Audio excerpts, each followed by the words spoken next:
Olá a todos, sejam bem-vindos ao canal Espiritismo, a Era Nova.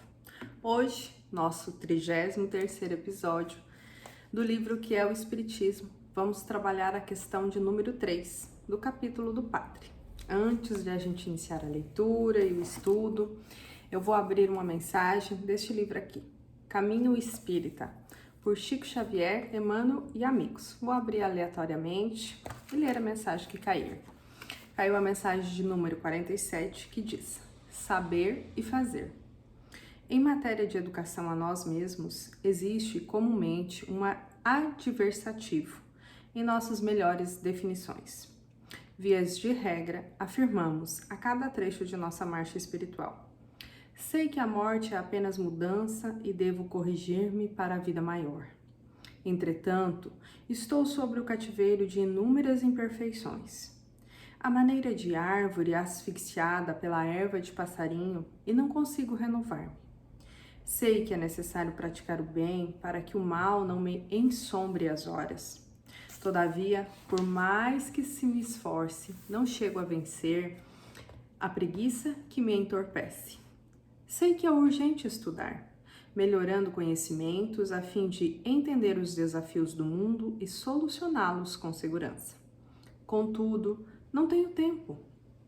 Sei que é minha obrigação abraçar as boas obras que as circunstâncias me indicam, em proveito de minha felicidade. Mas receio entrar em choque com as alheias opiniões. Sei que é preciso, é a nossa frase trivial. Diante do serviço que nos compete, no entanto, habitualmente falha o motor da vontade no momento da ação. Quase sempre perdemos tempo precioso, empenhando-nos em saber o que ainda estamos muito longe de aprender, numa atitude, aliás, muito compreensível, porquanto, desejando saber dignamente, a curiosidade respeitável alenta o progresso. Mas, se fizéssemos o melhor do que já conhecemos, transferindo ideias e planos superiores das linhas teóricas para o terreno da realização na prática, desde muito estaríamos guindados à posição de numes apostulares das doutrinas redentoras que apregoamos, adiantando o relógio da evolução terrestre.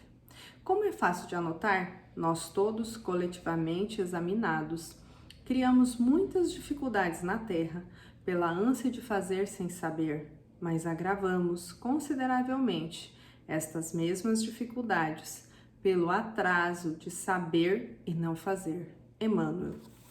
A lição é muito clara, ela nos pede que a gente faça o que nos compete com aquilo que nós sabemos já.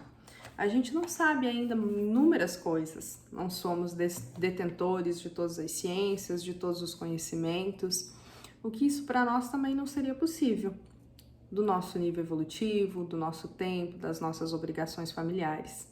Porém, já sabemos algumas coisas, e a lição nos pede que a gente haja em favor de nós mesmos e principalmente dos outros com aquilo que já sabemos. Hoje sabemos um pouco, amanhã saberemos mais. Então hoje hajamos com esse pouco que sabemos, amanhã hajamos com aquele pouquinho mais que adquirimos. E assim a gente vai ajudando o nosso progresso e o progresso da humanidade. Eu vou fechar os meus olhos, vou fazer uma prece para nós nos conectarmos. Rogo a proteção de Jesus, da espiritualidade amiga que nos conduz neste estudo, que este estudo do dia de hoje seja proveitoso à nossa mente e o nosso coração. Que assim seja. Muito bem, meus amigos. Como eu falei no início, hoje é a questão número 3. É uma questão bem curtinha, que nós vamos trabalhar hoje, mas que vale muito a pena. Dando sequência no diálogo do padre Kardec, o padre pede: todo homem sensato deplora estes excessos. Mas a igreja não poderia ser responsável pelo abuso cometido por alguns de seus membros pouco esclarecidos. Kardec responde: concordo com isso, mas esses membros pouco esclarecidos são os príncipes da igreja? Veja a pastoral do bispo de Argel e de alguns outros. Não foi um bispo que ordenou o auto de fé de Barcelona? A superior autoridade eclesiástica não tem todo o poder sobre os seus subordinados? Se, pois, ela tolera sermões indignos no púlpito evangélico, se favorece a publicação de escritos injuriosos e difamatórios contra uma classe de cidadãos, se não se opõe às perseguições exercidas em nome da religião, é porque ela os aprova. Em resumo, a Igreja, repelindo sistematicamente os espíritas que voltavam para ela, forçou-os a retrocederem. Pela natureza e violência de seus ataques, ela largou a discussão e a conduziu para um terreno novo. O Espiritismo não era senão uma simples doutrina filosófica e foi ela mesma que o engrandeceu, apresentando-o como um inimigo terrível.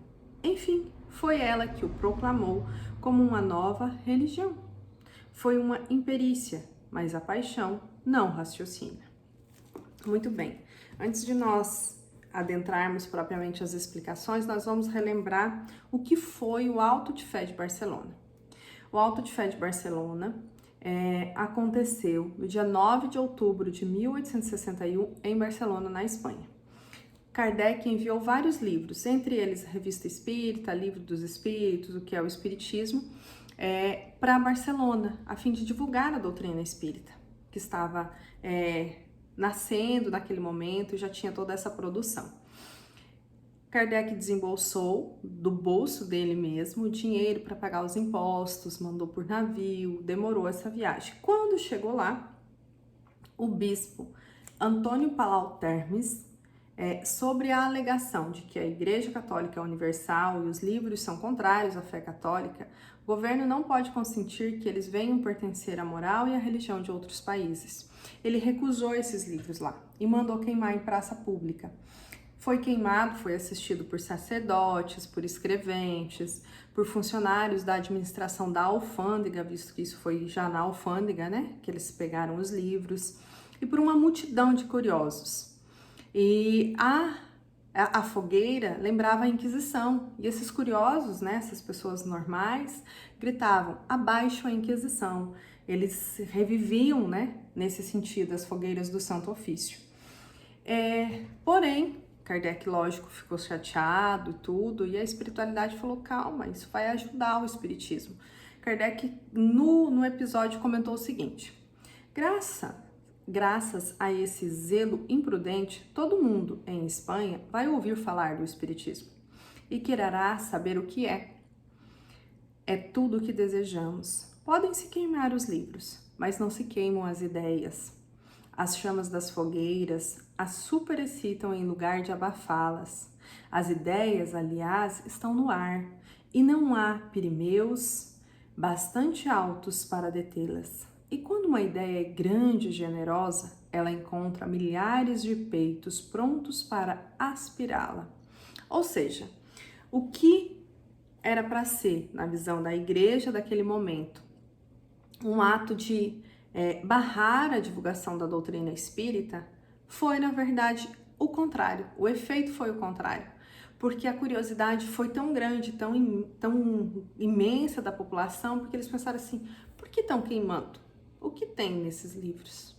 O que eles falam? Será que a gente pode aprender alguma coisa com esses livros? E algumas pessoas pegaram pequenos trechos, pequenos pedaços desses livros que ficaram lá sem queimar, divulgaram, leram, sabe? E tiveram a curiosidade de ir atrás e adquirir de outra forma essa literatura espírita para que eles pudessem ler, pudessem conhecer e, enfim, foi uma jogada de marketing maravilhosa para o espiritismo.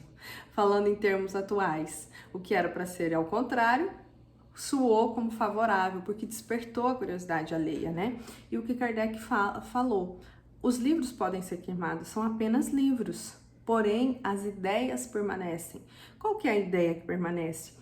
A ideia do consolo, a ideia de colocar no papel aquilo que já estava na natureza, a ideia de ter muitas pessoas abertas para receber novos conhecimentos ou entender de uma forma mais clara velhas colocações, entende?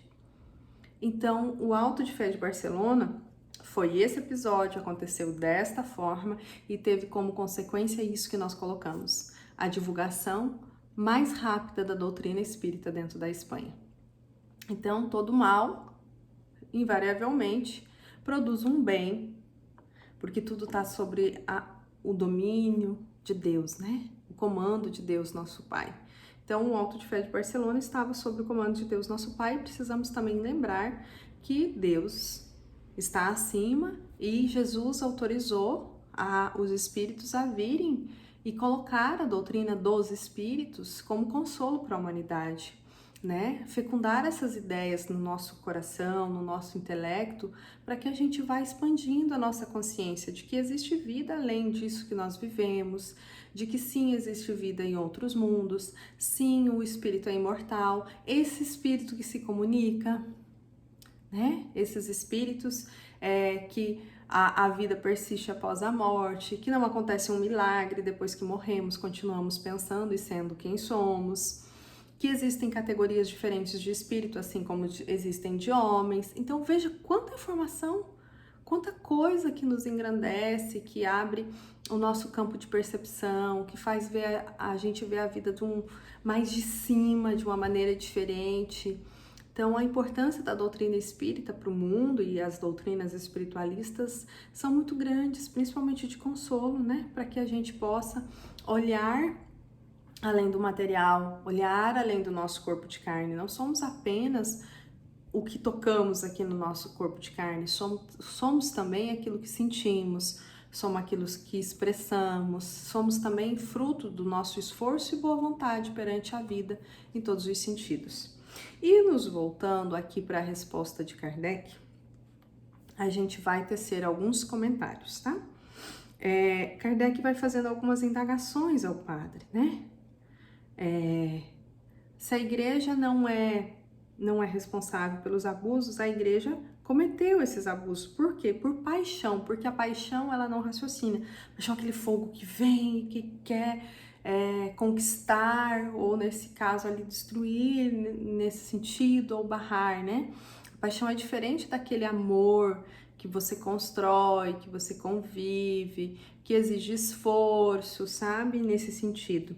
E aí ele comenta sobre os sermões, né? Por que aconteceram sermões injuriosos, né? E aí a gente precisa voltar lá para a questão anterior, e a gente também vai ver isso depois, que o Espiritismo veio para auxiliar a religião, auxiliar no sentido de esclarecer aquilo que estava oculto, né? E que a igreja repudiou o Espiritismo, a igreja não quis, não na figura deste padre, né? Porque essa aqui é uma figura psicológica que a gente está estudando, analisando. Mas a igreja em si repudiou, e a prova disso é o que nós comentamos agorinha, que é o Alto de Fé de Barcelona. Então, o Espiritismo, a princípio, era uma simples doutrina filosófica, Kardec coloca, e foi a igreja mesmo que a colocou na condição de religião. Não foi o Espiritismo que se proclamou religião, ó, ele fala, foi ela, a igreja, que o proclamou como uma nova religião.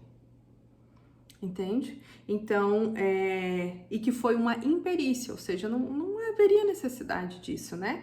Foi talvez algo precipitado, algo que não tinha necessidade, porque o que Kardec queria é que o Espiritismo viesse de encontro à igreja vigente, católica no momento, e ambos auxiliarem as pessoas a se compreenderem melhor, a entenderem melhor tudo. Porém, não foi isso que aconteceu, né?